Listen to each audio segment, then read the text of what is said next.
कुछ इंपॉर्टेंट फॉर्मूले के रिवीजन की। चलिए बात शुरू करते हैं बेटा।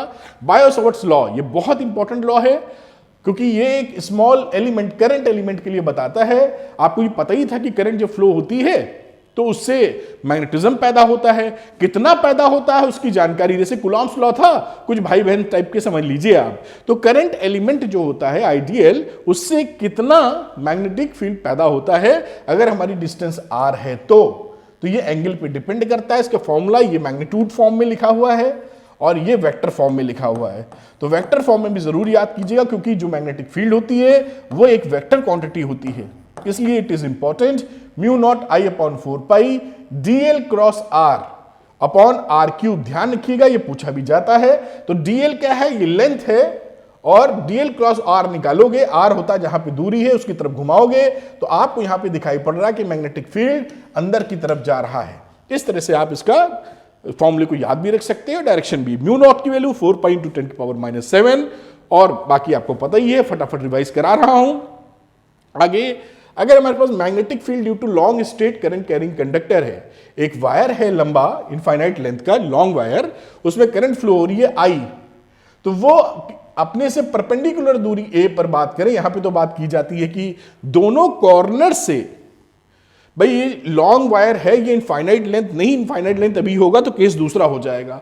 जिसके सिरे हमको मालूम है, भाई फाइनाइट लेंथ होगी ना, कोई सिरे मालूम है कहां से शुरू हुआ कहां खत्म हुआ, उससे अगर कोई पॉइंट हमारा P एंगल बनाता है कुछ, ये देखिए φ1 φ2 एंगल है, ये φ1 है, ये सिरा जो बना रहा है, और ये सिरा जो बना रहा है this angle is φ2, this is φ1 और ऊपर वाला दिस इज φ2, ये एंगल।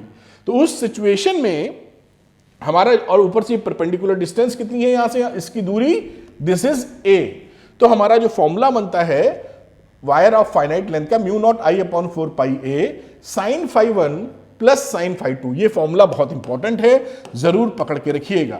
अब जब ये जो लेंथ होती है वो इनफाइनाइट लेंथ की हो जाती है, यानी इसके सिरे मालूम ही नहीं है कहां, तो आप देखिए जो φ1 है ये बढ़ते बढ़ते कितना हो जाएगा बेटा, ये φ1 ऐसे ऐसे ऐसे ऐसे घूमेगा तो π/2 हो जाएगा, तो दोनों हो जाएगा sin π/2 प्लस sin π/2 यानी 1 + 1। और फॉर्मूला आप ये देखिए यहां पे लिखा हुआ है, और फॉर्मूला आपका इनफाइनाइट लेंथ के लिए बन जाता है mu not I upon 2 pi a। इसको भी याद रखिएगा, आने वाले एमसीक्यूज में, आने वाले सवालों में इसका इस्तेमाल भरपूर किया जाएगा। आगे चलते हैं बेटा। Magnetic field at the centre of this current carrying current loop, इसमें करंट फ्लो हो रही है, इसके सेंटर पे कितना मैग्नेटिक फील्ड बनेगा, तो B = mu naught I upon 2r है। अगर इसमें n टर्न्स हैं तो mu naught ni upon 2r, ये इसकी वैल्यू हो जाने वाली है। आगे बात करें, this is also very important, ये खास खास फॉर्मूले हैं, पता होने चाहिए। करंट कैरिंग कॉइल है, current circular current carrying loop है, इसकी एक्सेस पर ये लूप है, देखिए ये लूप दिख रहा होगा आपको, और उसकी एक्सेस पर r डिस्टेंस दूर हम मैग्नेटिक फील्ड निकालना चाहते हैं। तो मैग्नेटिक फील्ड निकालने का जो फॉर्मूला आता है वेक्टर फॉर्म में बात अगर हम करें तो mu not I a square upon 2r square plus a square की होल की पावर 3/2। और वेक्टर फॉर्म का मतलब क्या है कि ये देखिए जो करंट फ्लो हो रही है उसके हिसाब से ये बाहर की तरफ एक्सेस की डायरेक्शन में आई कैप लिखा है ना, इस डायरेक्शन में मैग्नेटिक फील्ड आएगा। अगर करंट का डायरेक्शन ऐसा है तो, अगर करंट का डायरेक्शन सपोज करिए उल्टा है ऐसा, ये कौन सा डायरेक्शन हो गया, एंटी क्लॉकवाइज, और ये क्या हो गया क्लॉकवाइज, तो इस समय यहां पर जो मैग्नेटिक फील्ड बनेगा उसका डायरेक्शन ऐसे हो जाएगा। समझिएगा मेरी बात, ये B हो गया है, ये B है, तो आप उस हिसाब से समझ सकते हैं। इसको और डिटेल में वन शॉट में समझाया है। खैर एनीवे फॉर्मूला रिवाइज कीजिए। सेंटर की बात करें तो mu naught ni upon 2a इसके सेंटर पर, और बहुत दूरी की बात करें तो ये फॉर्मूला आपके सामने लिखा है, इसको भी दिमाग में रखिएगा, इंपॉर्टेंट है। आगे लेके चलते हैं बेटा, एम्पियर सर्किटल लॉ, ये भी काफी इंपॉर्टेंट लॉ है और काफी आसानी देता है। ये क्या बोलता है देखिए कि the line integral of the magnetic field B around any close path is equal to mu not times the total current I passing through its closed path. जैसे ये एक करंट कैरिंग लूप है, सर्कुलर पाथ ले लीजिए, कोई भी close path ले सकते हैं, उसके अलोंग लाइन इंटीग्रल अगर आप करते हैं तो ये देखिए closed integral line integral B dot dl की वैल्यू हो जाती है म्यू नॉट इंटू आई। तो ये हमारा जैसे गॉस थ्योरम हुआ करती थी चैप्टर 1 में, काफी हेल्पफुल, इसीलिए ये भी काफी हेल्पफुल रहता है हमारे लिए बहुत केसेस में, सिमेट्रिसिटी जब रहती है। Ampere's law to a straight conductor, ये देखिए स्ट्रेट कंडक्टर से निकालेंगे फॉर्मूला, तो फॉर्मूला वही आता है mu not I upon 2 pi R. ये एक इनफाइनाइट लेंथ का कंडक्टर है और आर डिस्टेंस दूर कितनी मैग्नेटिक फील्ड बनेगी, mu not I upon 2 pi R पकड़ के रखें। मैग्नेटिक फील्ड इनसाइड एक स्ट्रेट सोलेनॉइड, आप सोलेनॉइड जानते ही हैं बेटा, इस सोलेनॉइड के अंदर जो मैग्नेटिक फील्ड आती है वह mu not N I, N क्या होती है इसकी टर्न डेंसिटी, टर्न डेंसिटी मतलब टर्न, मैं लिख देता हूं अभी, टर्न डेंसिटी मतलब कितना टर्न है per unit length, capital N upon L is equal to small N. तो ये टर्न डेंसिटी होती है पर यूनिट लेंथ में कितने टर्न्स हैं, तो म्यू नॉट एन आई। और अगर एंड्स की बात करें किनारों पर, तो किनारों पर फॉर्मूले में वेरिएशन आता है mu not N I upon 2। मेरे ख्याल से बात पकड़ ली होगी, याद रखिए, काम आएगा। आगे बात करते हैं टोरॉइड। टोरॉइड कैसा है, एक सोलेनॉइड लंबा सा रहता है, उसको रिंग शेप में ऐसे मोड़ दीजिए, रिंग बना दीजिए। तो ऐसे जो सोलेनॉइड रहता है इसको अगर मोड़ के रिंग बना देंगे तो वो सोलेनॉइड इस टाइप का बन जाएगा, इसे बोलते हैं टोरॉइड। और टोरॉइड में भी मैग्नेटिक फील्ड देखिए वही है जो हमारी सोलेनॉइड में थी, तो कोई फर्क नहीं पड़ता, ये बात दिमाग में रहनी चाहिए। आगे चलते हैं फटाफट। अब देखिए force on a moving charge, आपको ये मालूम है कि किसी भी मैग्नेटिक फील्ड में जब कोई चार्ज मूव करता है तो उसके ऊपर फोर्स लगता है, वो फोर्स कितना होता है और क्या डायरेक्शन होता है उसके बारे में जिक्र किया गया है। तो मैग्नीट्यूड के फॉर्म में अगर आप बात करें तो फोर्स की वैल्यू होती है Q V B sine theta. आप वेक्टर फॉर्म में बात करेंगे तो F equal to Q V cross B.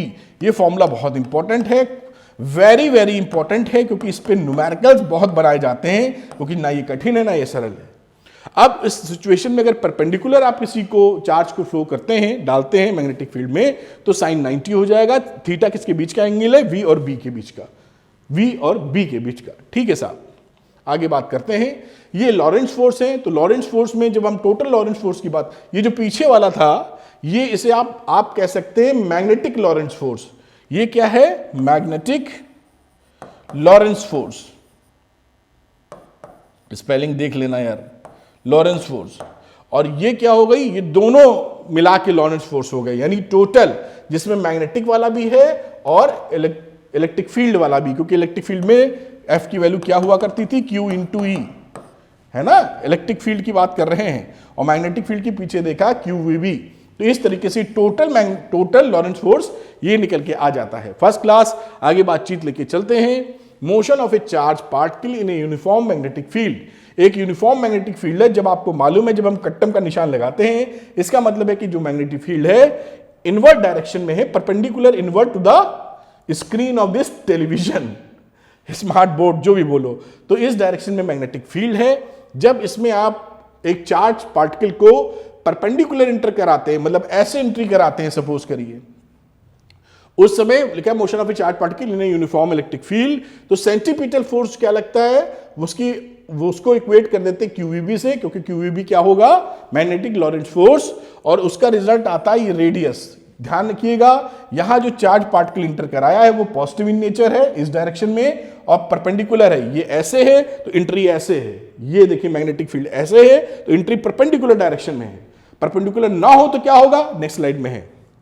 और उसका टाइम ऑफ रिवोल्यूशन, इसका भी फॉर्मूला घोंट के रखिएगा, 2 pi M upon QB, तड़ातड़ answer निकलेंगे।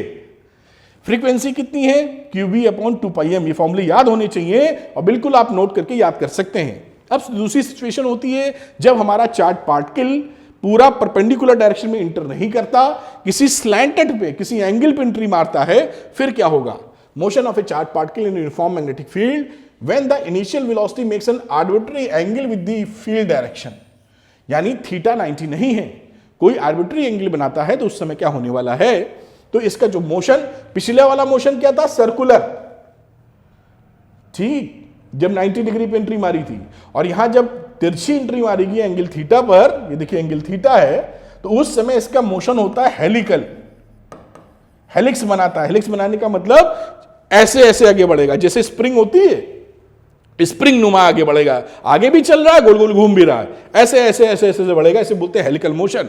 ये मैं डिटेल्ड में वन शॉट वीडियो में बता चुका हूं, वो भी देखिए आप, मजा आएगा आपको। The radius of the circular path क्या होगी, इसको पकड़ के रखिएगा, M V sine theta upon Q B, ठीक।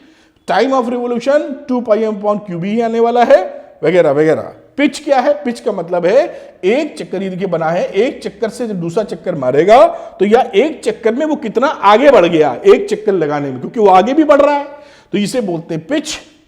और पिच की वैल्यू देखिए क्या है, 2 पाई mv cos theta upon cube. ये सब तैयार कर लेंगे, आपको मजा आ जाएगा, सुपर मजा। खैर, force on A current carrying conductor in a magnetic field. अब एक कंडक्टर है जिसमें करंट फ्लो हो रही है, उसमें कितना फोर्स लगने वाला है, तो उसकी वैल्यू होती है F equal to I L cross B. इसको पकड़ के रखिए, ये आपका फॉर्मूला देता रहेगा। और बाकी एंगल लिखा हुआ, थीटा मैक्सिमम कब होगा, ये तो कॉस प्रोडक्ट होता है, I L B sine theta आ जाता है, इसका मैग्नीट्यूड वर्जन। बाकी बातें आप जानते हैं, इसको याद दिलाने की कोशिश कर रहा हूं। अब ये भी बड़े सवाल इसमें बनते हैं, वेरी वेरी इंपॉर्टेंट, ये जरूर आपको अच्छे से आना चाहिए। दो करंट कैरिंग वायर्स हैं, और करंट कैरिंग वायर्स अगर सेम डायरेक्शन में करंट फ्लो हो रही है, मान लीजिए I1 है, इसमें I2 है, तो ये दोनों आपस में अट्रैक्ट करते हैं। देखिए लिखा हुआ है पैरेलल करंट अट्रैक्ट्स, इस पे जो फोर्स लगेगा और इस पे जो फोर्स लगेगा, दोनों पर फोर्स की वैल्यू बराबर होती है। जो I1 I2 अभी आप देख रहे हैं कितनी होती है, देखिए ये है फोर्स पर unit length, total force upon length, mu naught I1 I2 upon 2 पाई r। तो I1 I2 होने की वजह से दोनों फोर्सेस होते हैं बराबर, बस उनका डायरेक्शन होता है उल्टा। तो जब दोनों पैरेलल करंट होंगी तो अट्रैक्शन ऐसे जब लटके रहेंगे, पैरेलल करंट है तो ये पास आना चाहेंगे, ऐसे है ना, बेंडिंग हो जाएगी, मतलब पैरेलल करंट है तो ये करंट कुछ ऐसा फिगर बनाने की कोशिश करेंगे, कि थोड़ी फिगर अच्छी नहीं बनी है, ऐसे कुछ करने की कोशिश करेंगे। और जब एंटी पैरेलल है, एक करंट ऊपर है एक करंट नीचे है, तो ये रिपल्शन दिखाएंगे। तो इसको पकड़ के रखिएगा, सवाल एमसीक्यू न्यूमेरिकल बहुत इस्तेमाल होने वाला है, इसमें होता है। ठीक है साहब, आगे की चर्चा करते हैं। Torque experience by A current loop in uniform magnetic field. अब एक टॉर्क कितना लगता है करंट कैरिंग लूप में, उसका फॉर्मूला होता है tau equal to N I B A sine theta, या शॉर्ट फॉर्म या वेक्टर फॉर्म की बात करें, tau equal to M vector M cross B vector. इसको भी ध्यान रखिएगा, बड़ा इस्तेमाल होने वाला चीज है साहब। आगे चलते हैं, मूविंग कॉइल गैल्वेनोमीटर। गैल्वेनोमीटर के बारे में मैंने शॉर्ट में बताया था। एंगल अल्फा, अल्फा क्या होता है, कितने से निडल घूम रही है, उसको बोलते हैं अल्फा, एनबीए अपॉन के इंटू आई। आगे चर्चा करेंगे इसकी, प्रिंसिपल वगैरह लिखा था। अल्फा की वैल्यू एनबीए के अपॉन आई लिखा है, के होता है स्प्रिंग का टॉर्सन कांस्टेंट, जो स्प्रिंग लगी होती है। फिगर ऑफ मेरिट कभी कभी आ जाता है, आई अपॉन अल्फा कहते हैं, यानी के अपॉन एनबीए। इसको घोट के रखिए, कोई दिक्कत नहीं है, समझा मैं चुका ही हूं वन शॉट में। आगे current sensitivity, very very important topic, आपके एग्जामिनेशन के लिए super important, most important. Current sensitivity end voltage sensitivity है बहुत सरल। तो करंट सेंसिटिविटी क्या होती है, अल्फा अपॉन आई, यानी एक यूनिट करंट के लिए कितना सुई घूमेगी। बस ये एनबी अपॉन के। और वोल्टेज पर यूनिट वोल्टेज पे कितनी सुई घूमेगी, NB upon K R. It is very easy, घबराने की कोई आवश्यकता नहीं है। बाकी मैंने लिख दिया है, आप नोट्स बनाना चाहें फटाफट बना भी सकते हैं। आइए साहब, अब ये बड़ा इंपॉर्टेंट है भाई, बड़े बच्चे परेशान भी रहते हैं, है बहुत सरल।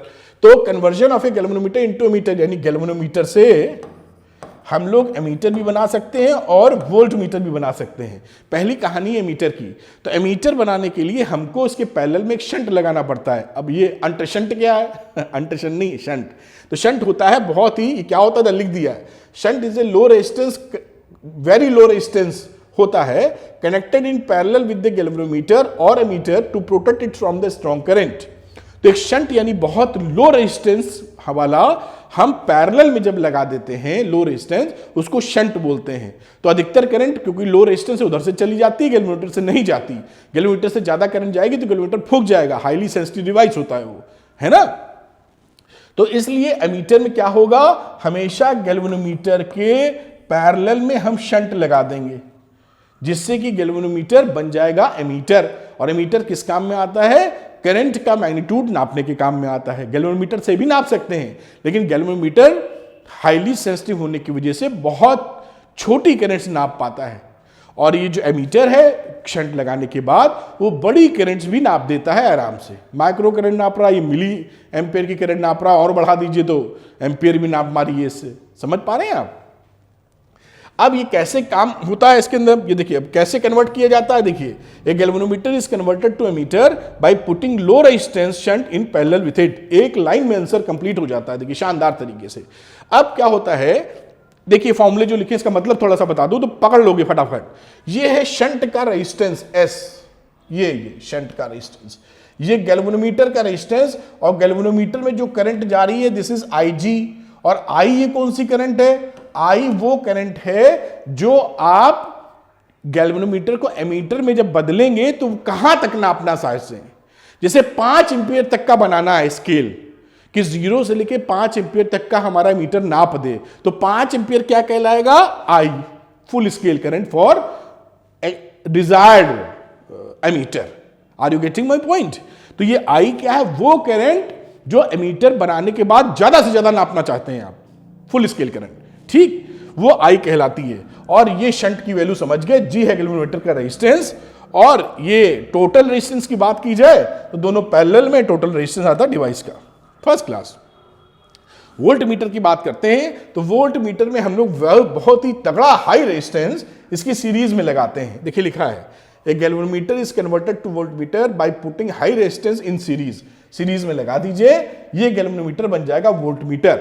अब वोल्ट मीटर में देखिए IG जो होती है गैल्वेनोमीटर करंट, V क्या है, जो पोटेंशियल आप नापना चाहते हैं वोल्ट मीटर से जो बनाएंगे नया वाला, और R plus G, R resistance है जो आपने लगाया है यहां, और G इसका है। खेल खत्म हो गया, रिवीजन फर्स्ट क्लास।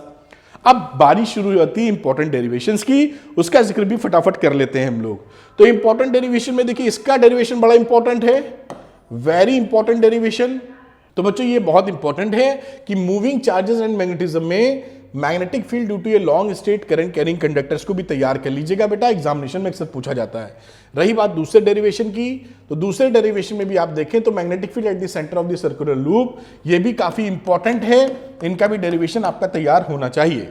नंबर 3 की बात करते हैं तो ये जो सर्कुलर करंट लूप है इसकी एक्सेस पे मैग्नेटिक फील्ड कितना होता है, this derivation is also important, इसलिए इसको भी तैयार कर लीजिएगा, फटाफट तैयार हो जाएगा, ज्यादा दिक्कत नहीं देगा आपको। सोलेनॉइड में बहुत पूछे जाने वाला सवाल, बहुत ही सरल लेकिन बहुत इंपॉर्टेंट, ये या टॉरॉयड दोनों में से एक ना एक टपकता रहता है। तो इसका डेरिवेशन कि आखिर सोलेनॉइड के अंदर magnetic field mu naught NI कैसे आता है, इसका डेरिवेशन वो भी तैयार कर लें। और टॉरॉयड का, इन दोनों में से आपको जरूर एक सवाल अक्सर एग्जामिनेशन में देखने को मिलेगा। बात करते हैं force on current carrying conductor, तो ये भी डेरिवेशन इंपॉर्टेंट है, ये सारे इसलिए बता रहा हूं कि आप तैयार कर सकें। उसके बाद ये motion of a charge particle in uniform magnetic field, ये कुछ आपके कन्फिग्रेशंस हैं, फॉर्मूले हैं जो मैंने बताए थे कि रेडियस कैसे आ गई, टाइम पीरियड देखिए कैसे आ गया, फ्रीक्वेंसी कहां से आ गई, ये थोड़ा सा वर्किंग कर लीजिएगा, एकदम आप सुपरस्टार बनने वाले हैं नहीं ये इंपॉर्टेंट है, मजाक तो अपनी जगह है। और इसी तरह motion of a charge particle in uniform magnetic field, उस समय ये क्या फॉर्मूला होगा, जब वो तिरछा जाएगा एंट्री मारेगा, वो तो परपेंडिकुलर एंट्री थी, अब ये मैग्नेटिक फील्ड में कुछ angle theta, arbitrary angle theta बना रहा है, तो ये फॉर्मूले कैसे निकलेंगे, पीरियड ऑफ रिवोल्यूशन, पिच वगैरह, ये सब भी पूछी जाती है। आप तैयार करेंगे 5-5 मिनट में, 10-10 मिनट में सब तैयार होते चले जाएंगे, बहुत आसान होते हैं, थोड़ा पढ़ रखा होगा तो और आसान हो जाएगा।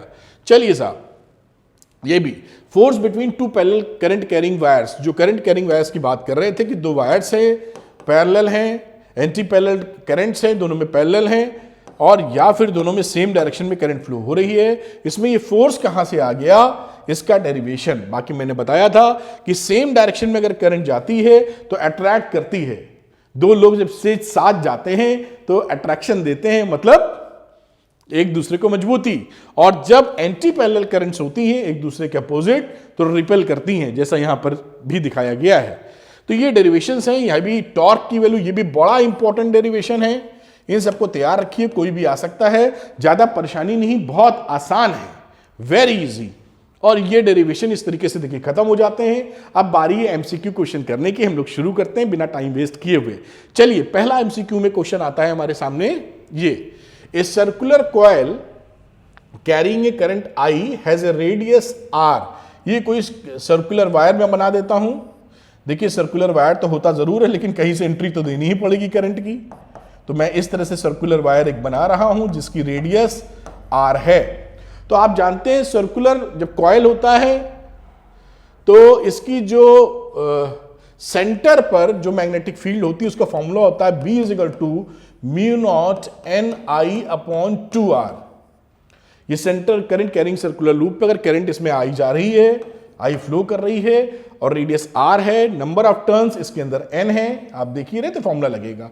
अब इन्होंने क्या कहा है कि पहली सिचुएशन एक circular coil carrying current I, radius R और नंबर ऑफ टर्न्स N थे।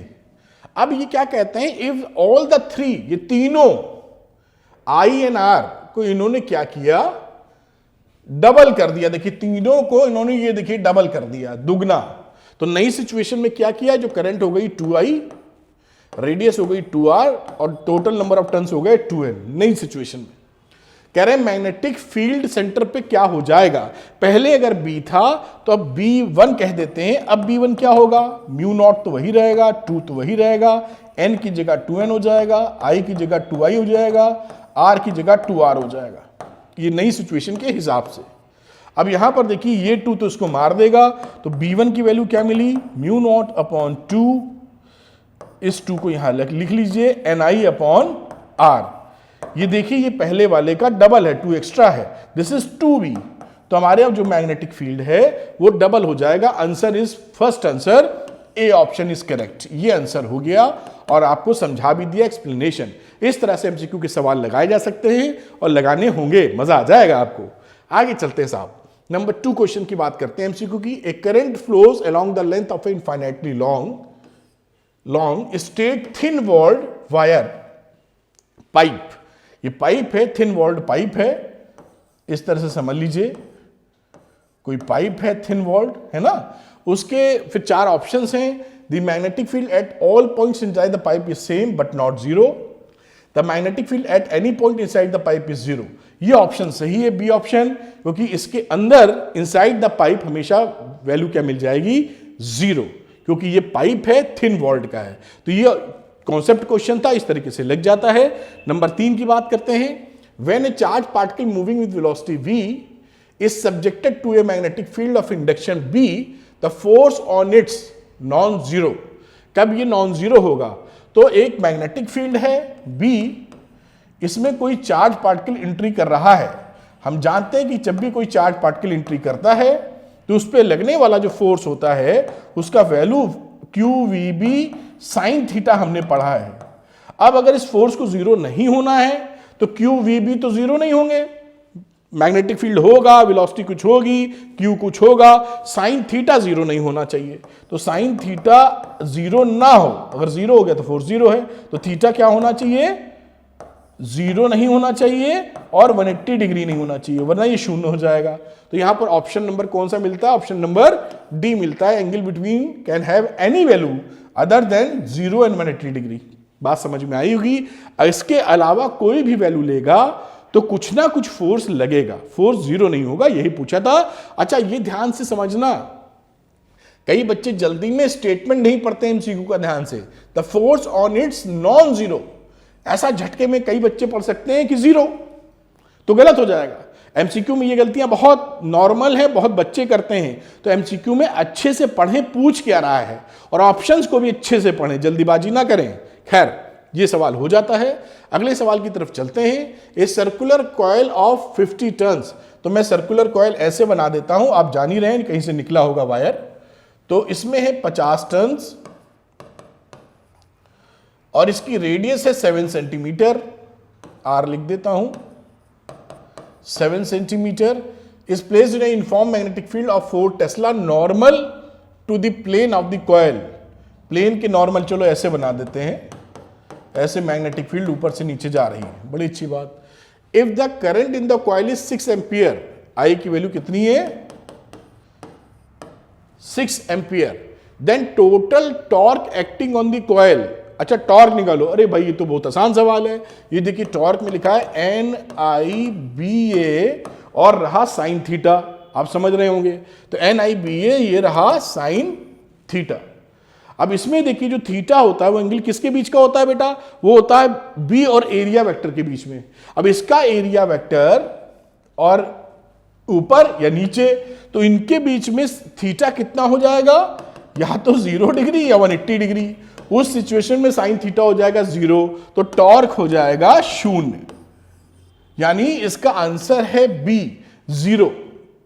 आप मेरे ख्याल से समझ पा रहे होंगे, टॉर्क के लिए फॉर्मूला लगता है, और जब प्लेन के परपेंडिकुलर डायरेक्शन में आपका मैग्नेटिक फील्ड है तो एरिया वेक्टर जो कि प्लेन के परपेंडिकुलर होता है उसके और मैग्नेटिक फील्ड में क्या एंगल आएगा, 0 या 180 डिग्री। तो ये बहुत ही आराम से हो जाएगा। ये फिगर आपको केवल भटकाने के लिए दी थी, कोई बच्चा कैलकुलेट करके भी निकालेगा तो गड़बड़ा जाएगा। फिर बहुत आसान सवाल। आगे चलते हैं, अगला क्वेश्चन देखते हैं।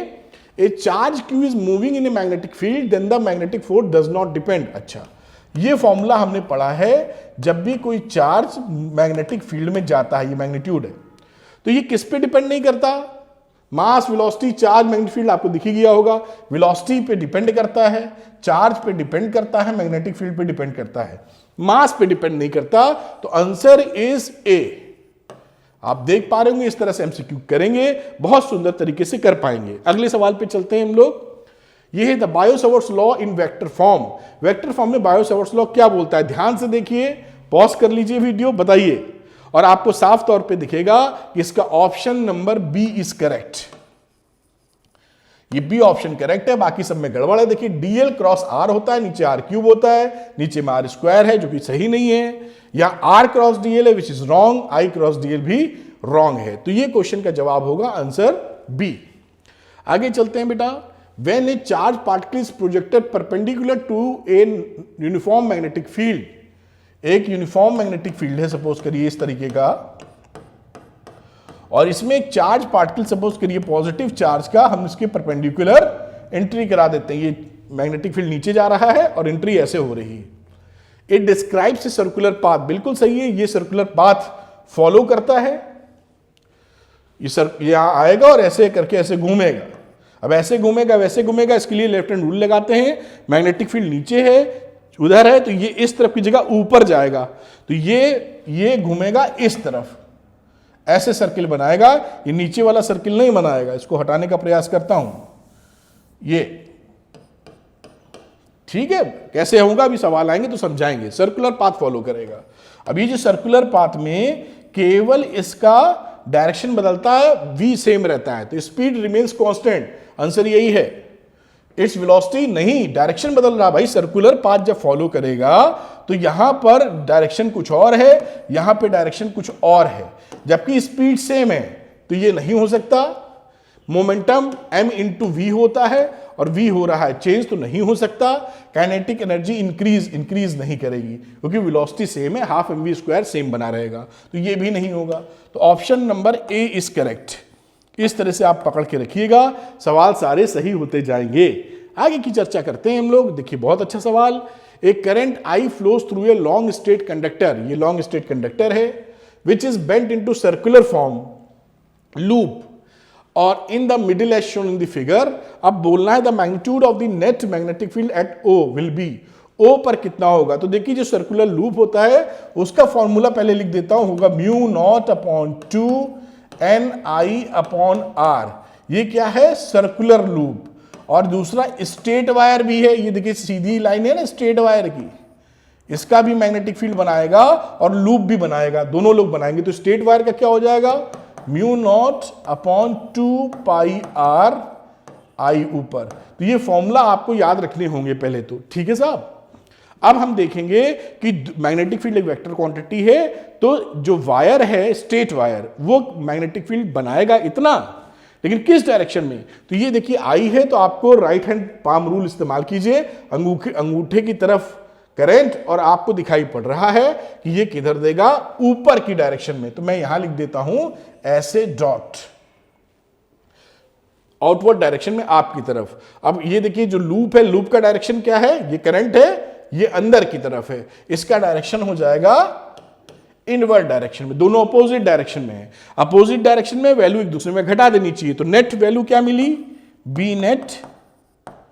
हम बीएस में से, स्ट्रेट वायर में से आप करंट कैरिंग लूप का मैग्नेटिक फील्ड घटा मारते हैं, तो वैल्यू देखिए आ जाएगी mu naught upon 2 pi I upon R minus mu naught, अब n तो एक ही लूप है तो n तो 1 ही लिख देना, I अपॉन R, मेरे ख्याल से बिल्कुल ठीक लिख दिया है। अब इसको आप घटा दीजिए और यहां ये देखिए ये 2 पाई होगा बड़ी वैल्यू, तो ये जो वैल्यू है ना ये छोटी हो जाएगी, तो मुझे BC माइनस BS करना था, क्योंकि ये 2 पाई बड़ा है ये छोटा, देखिए पाई 3.14 होता है ना, तो आपको सही माने में BC माइनस BS करना था, जो मैं करने जा रहा हूं। तो मुझे करना क्या चाहिए, समझ पाए होंगे कि ऐसा मैं क्यों बात पकड़ ली।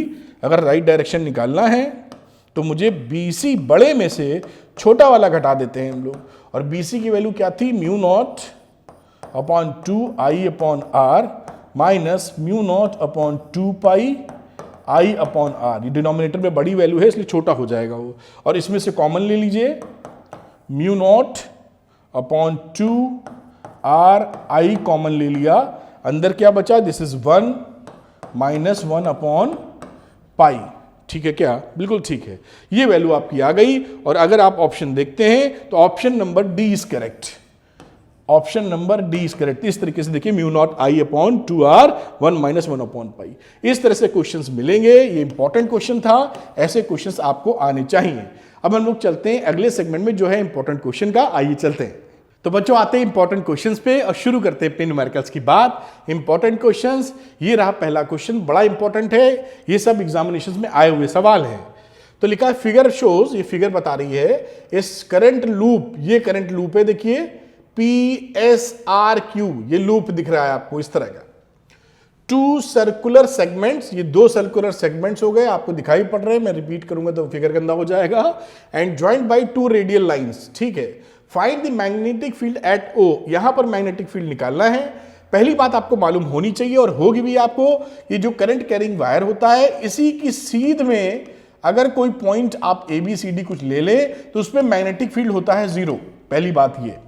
दूसरा, जो आर्क होता है उससे बनने वाला जो मैग्नेटिक फील्ड होता है उसकी वैल्यू होती है mu naught upon 4 pi I alpha upon जो डिस्टेंस है बीच का, मैं A या R लिख देता हूं। तो ये फॉर्मूला कब लगेगा, आर्क की वजह से, एक आर्क जब लिया है और सेम करंट अगर जा रही है उसी डायरेक्शन में चले तो वहां पर मैग्नेटिक फील्ड हो जाएगा 0। तो ये जो सेगमेंट है PS और ये QB, ये दोनों की डायरेक्शन में ही तो O है, देखिए सीधी लाइनों में। तो इस PS का BPS या BRQ, इन दोनों का इफेक्ट होगा 0, कहां पर, सेंटर पर, एट सेंटर। ये बात आपको पहले समझ में आनी चाहिए, मेरे ख्याल से समझ में आ गई, आपको पता है। अब ये 2 आर्क हैं और ये 2 आर्क में करंट की डायरेक्शन एक दूसरे के विपरीत है, तो वो भी समझेंगे, लेकिन मैग्नीट्यूड तो उससे निकलता है साहब। तो मैं पहले ये जो इसको नंबर 1 कह देता हूं, इसको नंबर 2 लिखने में आसानी आ जाए, तो मैं B1 की चर्चा करता हूं कि B1 कितना होगा। तो B1 जैसा फॉर्मूला म्यू नॉट अपॉन 4 पाई, ये तो कांस्टेंट है भाई, इसमें तो कोई बदलाव करने की आवश्यकता नहीं है, 4 पाई। और फिर रहा value I alpha upon A, तो अल्फा एंगल तो दोनों के लिए सेम है, तो ये हो गया I करंट सेम है, अल्फा और अपॉन A मतलब radius, R radius, this is radius, ये कितना है, दिस इज A, तो यहां पर वैल्यू हो गई A। ये तो मैग्नीट्यूड रहा, लेकिन इसका डायरेक्शन क्या है, तो करंट जा रही है इस डायरेक्शन में, अपने को देखना है इस डायरेक्शन में। तो जब आप देखिए इसको नीचे अंगूठा ऐसे करेंगे ना हथेली, भाई करंट इस डायरेक्शन में जा रही है, देखिए, तो ये किधर आएगा, टुवर्ड्स U, ये निकालने का आपको पता होना चाहिए, यानी आउटवर्ड डायरेक्शन में। तो इसका डायरेक्शन क्या रहा, आपकी तरफ, आउटवर्ड डायरेक्शन, ऐसे बना देता हूं, आप लिखना चाहो तो लिख भी दो, लेकिन इतने समझदार आप हो ही, आउटवर्ड इस स्क्रीन के। अब बात कर लेता हूं, मैं कलर बदल लेता हूं जिससे अलग से फर्क पता चल पाए। B2 की चर्चा करता हूं, म्यू नॉट अपॉन 4 पाई तो सेम रहेगा, इस वाले के लिए करंट वही है, एंगल अल्फा ही है। अब रेडियस हो गई यहां से यहां तक की, विच इज B, ये रेडियस हो गई। अब यहां पर देखिए करंट जा रही है ऐसे, उसकी विपरीत दिशा में, तो करंट का डायरेक्शन देखिए ऐसे हो गया ना, यहां ये देखिए ऐसे, तो ये हथेली किधर डायरेक्शन दे रही है, अंदर की तरफ। तो इसका जो मैग्नेटिक फील्ड है वो हो गया साहब अंदर की तरफ, यानी इनवर्ड। इनवर्ड डायरेक्शन में। बात समझ में आती है आपको? अब आउटवर्ड में से नेट कितना है, दोनों अपोजिट डायरेक्शन में, घटा मारिए तो कौन सा पास में, करंट वरेंट सेम है, तो जो पास में उसका असर होगा ज्यादा, या ए छोटा है तो बी ज्यादा होगा। समझ पाए? तो B1 माइनस B2 कर देंगे हम लोग, बस। बी नेट अगर निकालना है तो मुझे कर देना चाहिए B1 माइनस B2, अगर किसी में से कोई घटा दो बट डायरेक्शन पकड़े रहो। तो यहां पर आउटवर्ड में से मैं इनवर्ड घटा रहा हूं, तो वैल्यू लिखो mu naught upon 4 pi I alpha upon A minus mu naught upon 4 pi I alpha upon B. अब यहां पर मैं कॉमन ले लेता हूं, म्यू नॉट अपॉन 4 पाई, और भी कॉमन आ गया, आई एल्फा भी कॉमन आ गया, अंदर बचा 1 upon A minus 1 upon B. अब इसको थोड़ा सिंप्लीफाई कर लीजिए, आंसर आपके हाथ में है। मतलब मुझे लिखना चाहिए तो mu not I alpha B minus A, नीचे आ जाओ 4 पाई, और ये आ गया ए बी। तो ये देखिए mu not I alpha B minus A 4 pi A B answer हो गया। और इसका डायरेक्शन भी बताना पड़ेगा, तो आपने आउटवर्ड वाला बढ़ाता है, पॉजिटिव क्वांटिटी है ना, बी बड़ा है ए छोटा है, बी बड़ा है ए छोटा है, तो ये पॉजिटिव, यानी ये डायरेक्शन सही है। ये डायरेक्शन किधर है? आउटवर्ड डायरेक्शन में। तो यहां पे मैं ऐसे बना के आपके लिए आउटवर्ड लिख भी देता हूं। तो ये आपने साहब डायरेक्शन भी बता दिया और वैल्यू भी, और देखिए कितने आसानी से सवाल हो गया। ये एक इंपॉर्टेंट, सारे इंपॉर्टेंट ले रखे हैं, ऐसे सवाल आपको आने ही चाहिए। बस हो गया सवाल, सरल है कि नहीं बताओ, कितना आसान सवाल है। चलिए अगले सवाल की बारी आती है। ये रहे न्यूमेरिकल, वेरी इंपॉर्टेंट, बल्कि 2 बार लिख देना चाहिए, ऐसे सवाल आपको आने ही चाहिए इस चैप्टर में। और देखिए कितना सरल है, बहुत आसान question. The figure shows 3 infinitely long straight parallel current carrying wires. ठीक है, ये 3 दिख रहे हैं आपको, इसमें करंट की वैल्यू आई है, इसमें करंट की वैल्यू 3 आई है, इसमें 4 आई है, और ये नाम नॉमेनक्लेचर है, पहला वायर, दूसरा वायर, तीसरा। में बड़ा बड़ा लिख रहा हूं, उससे दिखाई पड़ जाए, और बीच में R 2R आपको दिख रहा होगा, ऐसी उम्मीद करता हूं। पहला है magnitude and direction of the net magnetic field at A यहां पर है, यहां पर मैग्नीट्यूड निकालना है और डायरेक्शन निकालना है लाइंग ऑन द कंडक्टर 1। ठीक है, सेकंड वाला बाद में करते हैं, पहले निपटाते हैं। तो यहां पर magnitude and direction of the net magnetic field, तो यहां पर जो मैग्नेटिक फील्ड बनेगा ये एक सेकंड नंबर वाला बनाएगा और थर्ड नंबर वाला बनाएगा। तो ये कितना बनाते हैं? पहले तो ये फॉर्मूला, तो स्ट्रेट करंट कैरिंग वायर जो होते हैं वो बनाते हैं साहब mu naught upon 2 pi I upon R. ये तो रहा फॉर्मूला, ये जो infinitely long current carrying wire होते हैं, बात पकड़िएगा। अब मैं लिखता हूं यहां पर B2, मुझे क्या लिखना चाहिए? बी सेकंड की वजह से, या B2 लिख देता हूं, आप समझ जाना B2 का मतलब है यहां B2 क्या असर डाल रहा है। तो मैं लिख देता हूं सेकंड की वजह से ऑन 1, ऐसे लिख दो जैसे समझ में आ जाए, या B2 ही लिख दो जो मन में आए। अब B2 का मतलब सेकंड कितना 1 पे असर डाल रहा है, तो लिखिए म्यू नॉट अपॉन 2 पाई, करंट कितनी है 3 आई, और R कितना है इसके बीच का, स्मॉल r। ध्यान रखिएगा कई बार ये फॉर्मूला इस तरह भी लोग लिखते हैं, mu naught upon 4 pi 2 I upon R. बात वही है, 2 से मल्टीप्लाई कर देते हैं जिससे कांस्टेंट 10⁻⁷ आराम से लिखा जा सके। बोथ आर करेक्ट, जो भी आप पकड़े हों। ये वैल्यू बन गई B21, यानी B2 का असर, और किधर डायरेक्शन है, ये इधर जा रही करंट, तो मैग्नेटिक फील्ड कितना होगा? अंदर की तरफ, दिख रहा है ना, तो इसका मैग्नेटिक फील्ड है इनवर्ड डायरेक्शन। अब आ जाओ, इसी कलर चेंज मार देता हूं। अब ये B नंबर तीसरा वायर पहले पे क्या असर मार रहा है, तो म्यू नॉट अपॉन 2 पाई में तो कोई परिवर्तन होना नहीं। अब करंट कितनी थी इसमें 4 आई, और ये डिस्टेंस यहां से लेके यहां तक 2R और 1R मिलके 3R हो गया। टोटल डिस्टेंस कितना है इन दोनों के बीच में? 3R। तो दिट इज 3R, और ऊपर से इसका डायरेक्शन क्या है बेटा? ये करंट इस डायरेक्शन में है, तो ये अपवर्ड डायरेक्शन में है, आउटवर्ड कह लीजिए। ये है साहब आउटवर्ड। दोनों विपरीत दिशा में आपको दिखाई पड़ रहा होगा, कलर भी मैंने बदल दिया था जिससे आप आसानी से पकड़ सकें। अब घटा मारिए, तो बड़े में से छोटा घटा लीजिए। अब आप देख पाइए बड़ा छोटा कौन है, तो आपको दिखाई पड़ ही रहा होगा, याला छोटा, याला बड़ा है, ये छोटा है, नीचे 3 आ गया है ना, ये वैल्यू कम हो जाएगी, 3 ज्यादा है। तो यहां मैं आराम से नेट के लिए कहीं पे थोड़ा खिसकाना पड़ जाएगा लग रहा है, तो मैं यहां तक आता हूं और नेट की बात करूं अगर, या टोटल नेट जो भी लिखें, तो मैं क्या करूंगा, B21 में से B31 घटा दूंगा। अब ये वैल्यू थी म्यू नॉट अपॉन 2 पाई 3I upon R minus mu naught upon 2 पाई और 4/3I अपॉन R। मेरे ख्याल से सब दुरुस्त लिखा है, जो कॉमन आ रहा कॉमन लेके बाहर कर लो, तो म्यू नॉट अपॉन 2 पाई तो बाहर ही आ गया। बाकी देखते हैं क्या वैल्यू आती है, ये तो घट ही जाएगा एलसीएम फेल्सियम लेके। एनीवे म्यू नॉट अपॉन 2 पाई, ऊपर से I और नीचे से R, ये दोनों तो चला आया बाहर, और अंदर वैल्यू क्या बची, 3 माइनस 4/3। तो 3 3 जा 9, 9 में से 4 गए 5, 5/3 आता दिख रहा है। तो इसका आंसर क्या आ गया बेटा, थोड़ा सा और शिफ्ट करना होगा, और यहां वैल्यू आ गई म्यू नॉट अपॉन 2 पाई, ये बचेगा 5, 5I अपॉन नीचे बचेगा 3R। ये वैल्यू आ गई म्यू नॉट अपॉन 2 पाई 5I अपॉन 3R।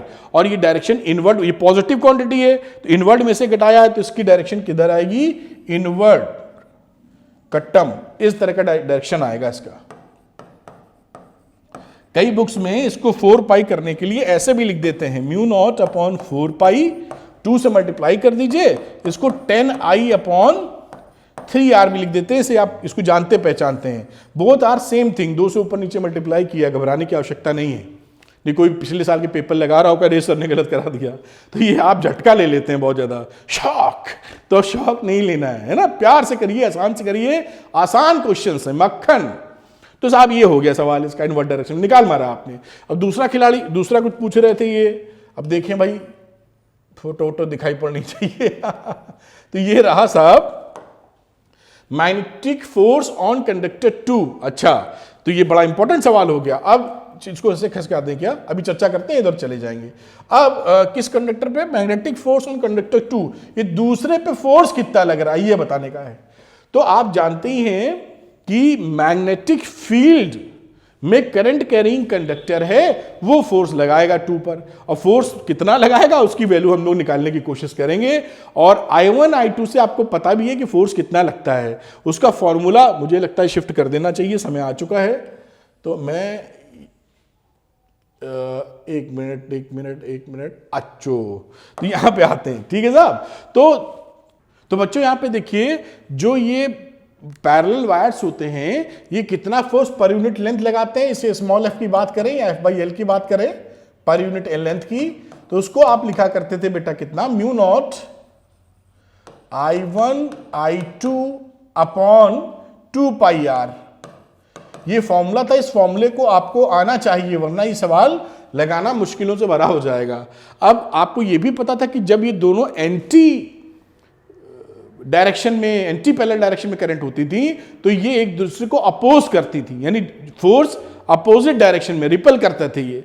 तो इस डायरेक्शन में ये जो पहला वाला असर डालेगा, इस पे फोर्स लगाएगा, फोर्स ऑन 2 ड्यू टू 1, और ये जो असर डालेगा ये दोनों का, ये इसका और इसका भी आप देखिए तो एंटी पैरेलल है, तो इसका भी डायरेक्शन किधर हो जाएगा, इस पे फोर्स ऑन 2 ड्यू टू 3 इसी डायरेक्शन में हो जाएगा साहब। एक ही डायरेक्शन में दोनों फोर्सेस को हमें फिर जोड़ना पड़ेगा, जैसा हमारी समझ में आ रहा है। तो ये दोनों का डायरेक्शन अपोजिट और इन दोनों का भी डायरेक्शन अपोजिट। तो चलिए करके देखते हैं और क्या वैल्यू आती है इसको देखेंगे हम लोग। तो यहां पर फोर्स ऑन में F को F ही लिख दे रहा हूं, पर यूनिट लेंथ ही है ये, लेकिन तो F second on 1 mu naught 2 पाई। अब बीच की डिस्टेंस कितनी है, ये तो थी साहब R, तो ये रहा I1 I2 का मतलब दोनों में, इसमें I है करंट, इसमें 3I है, तो ये I 3I अपॉन R, ये वैल्यू बन गई, यानी कि म्यू नॉट अपॉन 2 पाई 3I स्क्वायर अपॉन R। इसी तरीके से F23 की वैल्यू निकालते हैं, म्यू नॉट अपॉन 2 पाई, और I1 I2 तो 4I और 3I था, तो ये रहा 3I, ये रहा 4I, और नीचे R, तो इसके बीच में कितना डिस्टेंस है, 2R का डिस्टेंस है, तो ये रहा 2R साहब। तो ये वैल्यू हो गई म्यू नॉट अपॉन 2 पाई, 12 6 से काट देगा तो 6i² अपॉन r। अब बच्चों यहां थोड़ा ध्यान देना कि ये जो तीसरा वायर दूसरे पे करेगा ये एक डायरेक्शन में नहीं है बेटा, क्योंकि ये दोनों एंटी पैरेलल हैं तो ये अपोज करेगा। ये इसको सही कर लीजिए, मतलब मैं झटके में लिखा हुआ है तो इसको मैं ठीक करता हूं। तो यहां पर ये जो करंट का डायरेक्शन देखिए इस डायरेक्शन में ये एंटी पैरेलल है, तो यहां पर इसका फोर्स लगेगा F/2 due to 3, opposite direction में है तो F23 का डायरेक्शन ऊपर है, समझ में आया होगा। अब दोनों को घटाना पड़ेगा, तो बड़े में से छोटा घटा दीजिए, इन दोनों में से देख लीजिए बड़ा कौन है, तो सेकंड 23 बड़ा है। तो F टोटल के लिए मैं यहां पर घटाऊंगा तो मुझे क्या लिखना चाहिए, F23 में से F21 घटा देना चाहिए। 23 देखिए ऊपर है, 21 नीचे है, बात पकड़ में आ रही होगी। अब आपने घटाया तो ये वैल्यू कितनी आ जाएगी, म्यू नॉट अपॉन 2 पाई, 6 में से 3 गए, 3 बचे, तो 3i² अपॉन r। ये आपका आंसर हो गया। और ये है किस डायरेक्शन में, 2 3 बड़ा है तो ये टूवर्ड्स 1 है, दिस इज टूवर्ड्स 1, ये इसका डायरेक्शन हो गया। थोड़ा सा मैं इसको और सेंटर में लेता हूं। और एक बात, कई बुक्स में क्या रहता है, या 4 पाई करने के लिए इसको 4 पाई कर देते हैं और आंसर लिख देते हैं म्यू नॉट अपॉन 4 पाई, 2 से ऊपर मल्टीप्लाई कर दीजिए 6i² अपॉन r। दोनों एक ही चीज है, बिल्कुल नहीं घबराना है। और इसका डायरेक्शन किधर था, टूवर्ड्स 1, ये इसका आंसर हो गया बेटा। तो इस तरीके से सवाल कर सकते हैं, बस ध्यान रखिएगा, शांति से कीजिएगा, जल्दीबाजी में कोई गलती ना हो जाए। इस तरह से देखिए एक इंपॉर्टेंट क्वेश्चन है जो आपको आना भी चाहिए और आपको करना भी चाहिए। तो इस तरह से क्वेश्चन हो जाता है। चलते हैं अगले न्यूमेरिकल पर। तो बच्चों करते हैं अगला क्वेश्चन, और ये देखिए क्वेश्चन बहुत इंपॉर्टेंट था इसलिए मैंने इसको ले लिया है। Explain current end voltage sensitivity of galvanometer. ये बहुत बार पूछा जाता है बेटा, वेरी इंपॉर्टेंट क्वेश्चन है। मैं रेड कलर कर लेता हूं, ये काफी इंपॉर्टेंट है, इसको ध्यान रखिएगा। और इसका आंसर मैंने पहली स्लाइड्स में दिखाया था।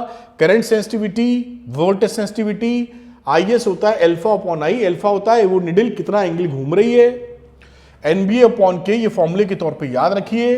पर यूनिट करंट के लिए कितना घूमेगी सेंसिटिविटी, और वोल्टेज सेंसिटिविटी में अल्फा अपॉन V यानी NBA अपॉन KR, ये दोनों चीजें आप लिख दीजिएगा, आपका पूरा आंसर कंप्लीट हो जाएगा। क्वेश्चन इंपॉर्टेंट है, कभी कभी इस पे न्यूमेरिकल भी पूछा जाता है, तो इसी फॉर्मूले से आप न्यूमेरिकल को भी लगा मारेंगे। ठीक है साहब, आगे की चर्चा करते हैं। अगला क्वेश्चन हो जाता है एन एमीटर कन्वर्जन वाला सवाल है। एन एमीटर ऑफ रेजिस्टेंस 0.80 ओम, एक एमीटर का रेजिस्टेंस दिया है और करंट की वैल्यू दे रखी है। ठीक है साहब, अभी समझते हैं। What must be the shunt resistance to enable the meter to measure current this one, यानी उसको एक्चुअली गैल्वेनोमीटर को मीटर में चेंज कर रहे हैं। एमीटर लिखा है तो एक छोटे मीटर को बड़े मीटर में चेंज कर रहे हैं, ऐसा समझ लीजिए आप। तो इस सिचुएशन में हमको मालूम है कि गैल्वेनोमीटर को अगर हमें एमीटर में चेंज करना है तो पैरेलल में एक शंट लगाना पड़ता है। शंट का रेजिस्टेंस हम लोग ले लेंगे S और लेना पड़ा इसका G। अब इसमें जाने वाली जो करंट होती है वो IG होती है, गैल्वेनोमीटर वाली करंट, और इसमें जाने वाली जो टोटल आने वाली करंट होती है वो I होती है।